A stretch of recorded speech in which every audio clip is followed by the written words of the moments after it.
మనందరికీ జలుబు అంటే ఒక పెద్ద చిరాకు కదూ.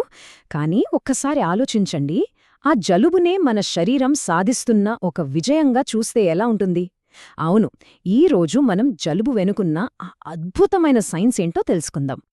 ఒక్కసారి ఆలోచించండి. ఈ ముక్కు కారడం, ఈ తుమ్ములు ఇవన్నీ జబ్బు కాదట. జబ్బుని నయం చేసి ప్రాసెస్లో మొదటి అడుగట. వింటుంటేనే ఆశ్చర్యంగా ఉంది గదా. ఈ ఒక్క పాయింట్ చాలు జలుబు మీద మనకున్న అభిప్రాయం మొత్తం మారిపోవడానికి. సో దీని గురించే మనమిప్పుడు లోతుగా చూడబోతున్నాం. సరే, ముందుగా అసలు జలుబు అంటే ఏంటి? మనకి చాలా ఇబ్బంది పెట్టే ఈ లక్షణాలన్నీ నిజానికి మన బాడీ అలారం సిస్టమ్ ఆన్ అయినట్టు సంకేతాలన్నమాట. మరి ఆ సిస్టమ్ ఎలా పనిచేస్తుందో ఒకసారి చూద్దాం.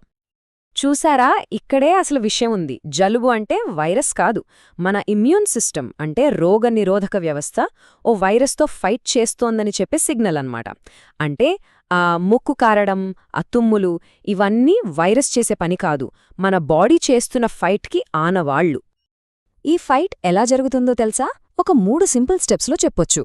ఫస్ట్, ఇన్వేజన్ అంటే వైరస్ ముక్కులోకో గొంతులోకో వచ్చేస్తుంది. వెంటనే సెకండ్ స్టెప్, అలారం, మన బాడీ శత్రువు వచ్చాడని గుర్తుపట్టేస్తుంది. ఇక మూడోది డిఫెన్స్, వెంటనే మ్యూకస్ అంటే శ్లేష్మాన్ని తయారుచేసి తుమ్ముల రూపంలో ఆ వైరస్ని బయటికి గెంటేస్తుంది. భలే ఉంది కదా మన బాడీ మెకానిజం. అయితే మరి దగ్గు సంగతేంటి అంటారా? అదస్సలు జబ్బే కాదు, మన బాడీలో ఉండే ఒక క్లీనింగ్ టీం లాంటిదనమాట. లంగ్స్లో ఏమైనా చెత్త అంటే అనవసరమైన శ్లేష్మం లాంటివి ఉంటే వాటిని బయటికి పంపించే ఒక పవర్ఫుల్ యాక్షన్, అదే దగ్గు. మన బాడీ ఇంత అద్భుతంగా ఫైట్ చేస్తున్నప్పుడు మనం సైలెంట్గా ఉంటే ఎలా? దానికి మనవంతు సాయం చెయ్యాలి కదా. సో మన డిఫెన్స్ సిస్టమ్కి అదనపు బలగాలను, రీఎన్ఫోర్స్మెంట్స్ని ఎలా పంపించాలో ఇప్పుడు చూద్దాం. అవేంటో కాదు, మన ఫుడ్, మన లైఫ్ స్టైల్. ఈ యుద్ధ సమయంలో మనం తినే తిండి చాలా ముఖ్యం. వేడి నీళ్లు, అల్లం, తులసి, విటమిన్ సి ఫుడ్స్ ఇవన్నీ మన ఇమ్యూన్ సిస్టమ్కి బలాన్నిస్తాయి. అదే సమయంలో చల్లటి drinks, ice creams, junk food లాంటివి మన డైజెస్టివ్ సిస్టమ్ మీద భారం వేస్తాయి. అంటే వైరస్తో ఫైట్ చేయాల్సిన ఎనర్జీ అంతా ఈ ఫుడ్ని అరిగించడానికే వేస్ట్ అయిపోతుంది. సో ఏం తినాలో, ఏం తినకూడదో చాలా క్లియర్గా ఉండాలి. ఫుడ్ మాత్రమే కాదు, మనం చేసే కొన్ని పనులు కూడా చాలా హెల్ప్ చేస్తాయి. ఒక 10 నిమిషాలు ఆవిరి కడితే చాలు, శ్వాసనాళాలన్నీ క్లియర్ అవుతాయి. గోరువెచ్చిని ఉప్పు నీటితో పుక్కిలిస్తే గొంతుకు హాయిగా ఉంటుంది. అన్నింటికన్నా ముఖ్యం మంచి నిద్ర. మన ఇమ్యూన్ సెల్స్ రిపేర్ అయ్యేది అప్పుడే.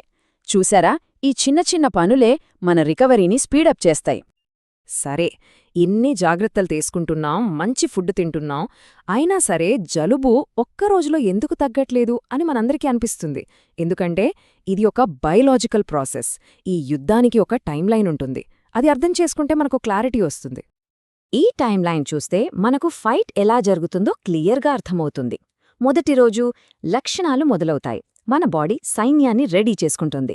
ఆ తర్వాత 24 నుంచి 48 గంటలు, ఇదే పీక్ టైం. యుద్ధం తీవ్రంగా జరుగుతుంది, అందుకే లక్షణాలు కూడా ఎక్కువగా ఉంటాయి. ఈ టైంలోనే మన బాడీ యాంటీబాడీస్ అనే స్పెషల్ సోల్జర్స్ని తయారుచేస్తుంది. ఇక ఆ తర్వాత 3 నుంచి 7 రోజుల్లో వైరస్ ఓడిపోతుంది, మన బాడీ గెలుస్తుంది. లక్షణాలు నెమ్మదిగా తగ్గిపోతాయి. సరే, ఒక యుద్ధంలో గెలిచాం, కానీ నెక్స్ట్ టైం అసలు యుద్ధమే రాకుండా చూసుకోవాలి కదా. అంటే మనల్ని మనం ఒక కోటలా మార్చుకోవాలి. ఆ కోట గోడల్ని అంటే మన ఇమ్యూన్ సిస్టమ్ని ఎలా బలంగా కట్టుకోవాలో ఇప్పుడు చూద్దాం. ఇవి చూడ్డానికి చాలా సింపుల్గా అనిపించొచ్చు, కానీ మన ఫస్ట్ లైన్ ఆఫ్ డిఫెన్స్ ఇదే. తరచుగా చేతులు కడుక్కోవడం, పదే పదే ముఖాన్ని, కళ్ళని, ముక్కుని టచ్ చెయ్యకుండా ఉండటం. ఈ చిన్న పనులే వైరస్లకు ఎంట్రీ డోర్స్ మూసేస్తాయి. ఈ సింపుల్ హ్యాబిట్సే మనల్ని చాలా ఆరోగ్యంగా ఉంచుతాయి. రైట్, ఇక మన విశ్లేషణలో చివరి భాగానికి వచ్చేశాం. జలుబు, దగ్గు గురించి మనందరికీ కొన్ని కామన్ డౌట్స్ ఉంటాయి కదా, వాటికి ఇప్పుడు క్విక్గా ఆన్సర్స్ చూద్దాం. చాలామంది పేరెంట్స్ టెన్షన్ పడే విషయం పిల్లలకి ఎందుకు అన్నిసార్లు జలుబు చేస్తుంది అని. కానీ కంగారు పడాల్సిన అవసరం లేదు, ఇది చాలా నార్మల్. వాళ్ల ఇమ్యూన్ సిస్టమ్ ఇంకా డెవలప్ అవుతూ ఉంటుంది. సో ప్రతి జలుబు వాళ్ల ఇమ్యూనిటీకి ఒక ట్రైనింగ్ సెషన్ లాంటిదన్నమాట. దీనివల్ల వాళ్ళు ఇంకా స్ట్రాంగ్ అవుతారు. ఇది మనలో చాలామందికి అనుభవమే.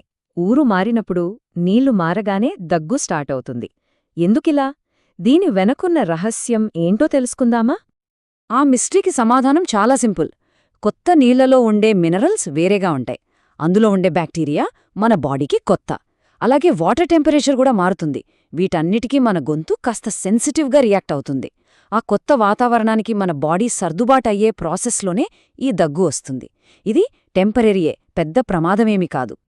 సో ఇప్పటిదాకా మనం మాట్లాడుకున్నదంతా ఒక్క వాక్యంలో చెప్పాలంటే ఇదే: జలుబు, దగ్గు అనేది మన శత్రువులు కాదు, మన శరీరం చాలా బలంగా పోరాడుతోందని, కొత్త విషయాలు నేర్చుకుంటోందని చెప్పే సంకేతాలు మాత్రమే.